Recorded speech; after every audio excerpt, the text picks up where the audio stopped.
वर्षा ऋतु और आप देख रहे हैं पद्म टीवी। भविष्य की राह होगी अब आसान। आचार्य श्री देव पद्म तिवारी बताएंगे आपका भविष्य।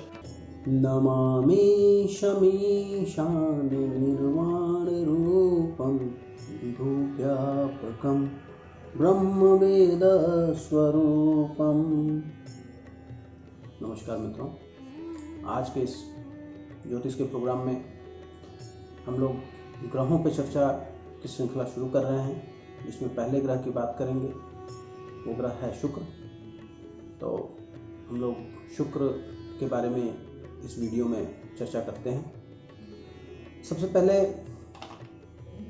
मैं ये बताना चाहता हूँ कि शुक्र ग्रह सूर्य से 47 डिग्री अधिकतम आगे या पीछे या उसके बीच में कहीं भी हो सकता है।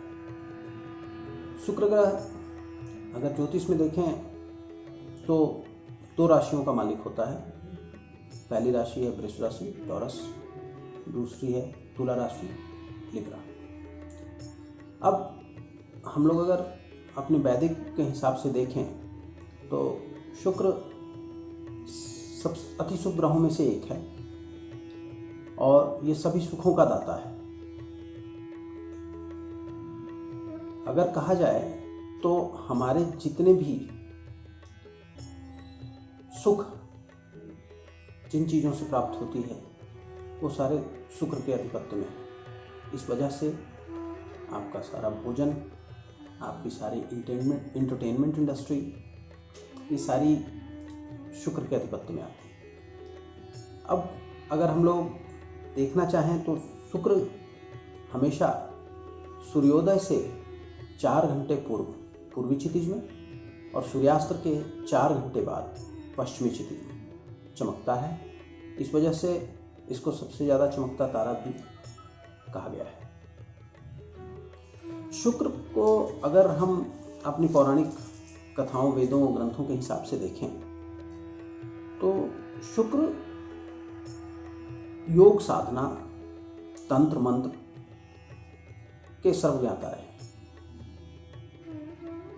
और सबसे बड़ी बात है जो कि हमारे शास्त्रों में लिखा है कि मृत संजीवनी विद्या जो के देवताओं के लिए भी दुर्लभ रही है, वो स्पेशली शुक्रदेव के आधिपत्य में रही है।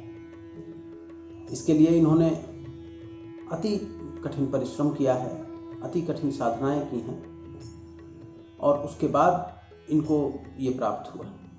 इनकी साधना में विघ्न डालने के लिए भगवान चंद्र ने अपनी पुत्री जयंती को भेजा, लेकिन हमारे ब्राह्मण शिरोमणि शुक्रदेव इन चीज़ों से विचलित नहीं हुए और इन्होंने अपना जो भी जप था, जो भी तप थी, तपस्या थी, उनको पूरा किया और वरदान प्राप्त किया। तत्पश्चात इनकी शादी जयंती से हुई। इनके साधना और तपस्या ज्ञान से अति प्रसन्न होकर भगवान सदाशिव ने इनको धन का प्रजापति बना दिया। तो इसलिए कहा जाता है कि सभी तरह के सुखों और साधनों की प्राप्ति शुक्र से होती है। चाहे वो वाहन हो, भवन हो, या मतलब जिस पलंग पे जातक सोता है उस पलंग से लेकर के जो वस्त्र वो पहनता है, उससे लेकर के जो भोज्य पदार्थ वो खाता है या जो अच्छी चीज़ों को देख करके मनुष्य को सुख की प्राप्ति होती है, इन सब के कारक शुक्र है। जिन भी व्यक्तियों के शुक्र अच्छे होते हैं उनका प्रेजेंटेशन बहुत अच्छा होता है, क्योंकि ये प्रेजेंटेशन के देवता है। उनका पहनना ओढ़ना अच्छा होता है, आपको उनके आसपास तेज दिखेगा, उनके चेहरे पे आपको एक अच्छा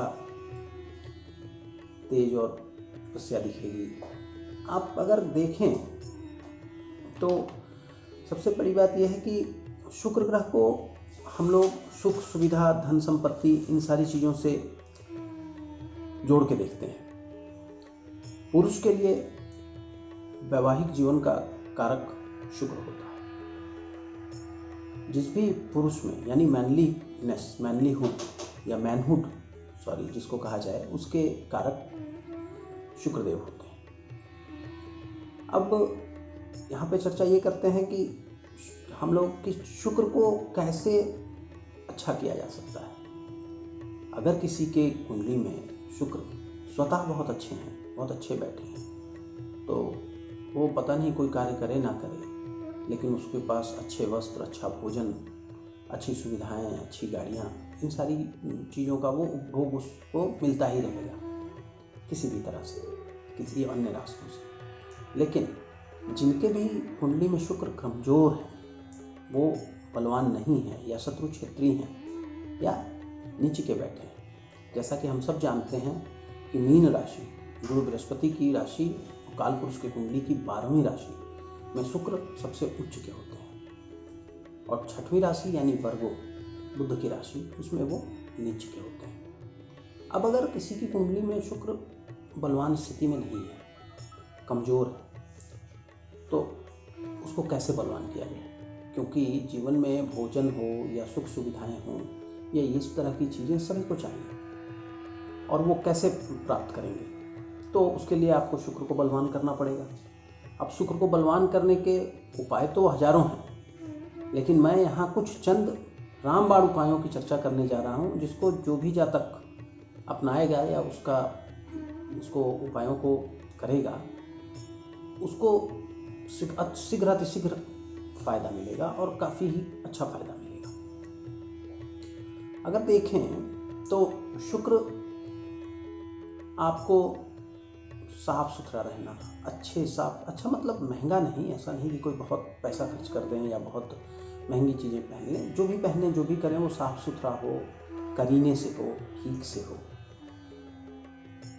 साफ हो, उस तरह से आप अच्छे वेल मैनर्ड या प्रेजेंटेबल हो। जिनका भी शुक्र अच्छा होता है या जिनको भी अच्छा करना है, तो उनको थोड़ा प्रेजेंटेबल होना होगा, वेल मैनर्ड होना होगा, वेल कल्चर्ड तरीके से रहना होगा। दूसरी बात, सबसे बड़ा उपाय है शुक्र को ठीक करने का। किसी भी स्त्री का, ये वो आपकी माँ हो सकती है, बहन हो सकती है, बीवी हो सकती है, बेटी हो सकती है, आपके घर पे कोई काम करने आती हो स्त्री वो हो सकती है, आपके आसपास के, आपके घर के पास के किसी कॉलोनी के, मोहल्ले के कोई स्त्री हो सकती है, कोई वयोवृद्ध स्त्री हो सकती है।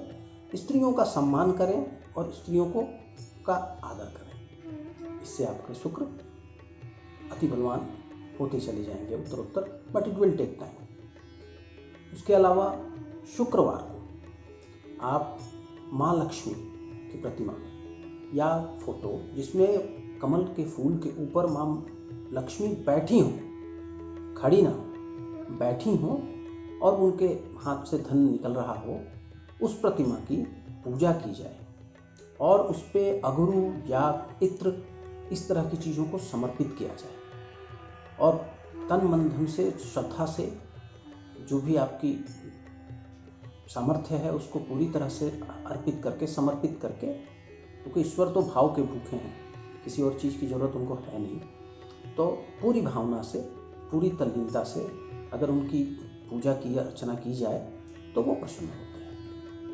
उसके अलावा जिनका भी शुक्र कमज़ोर है, बलवान करना है, अपने कार्यों में सफल होना है, आगे बढ़ना है, धन ऐश्वर्य को प्राप्त करना है, तो वो कहीं भी अगर बाहर को निकल रहे हैं, तो दही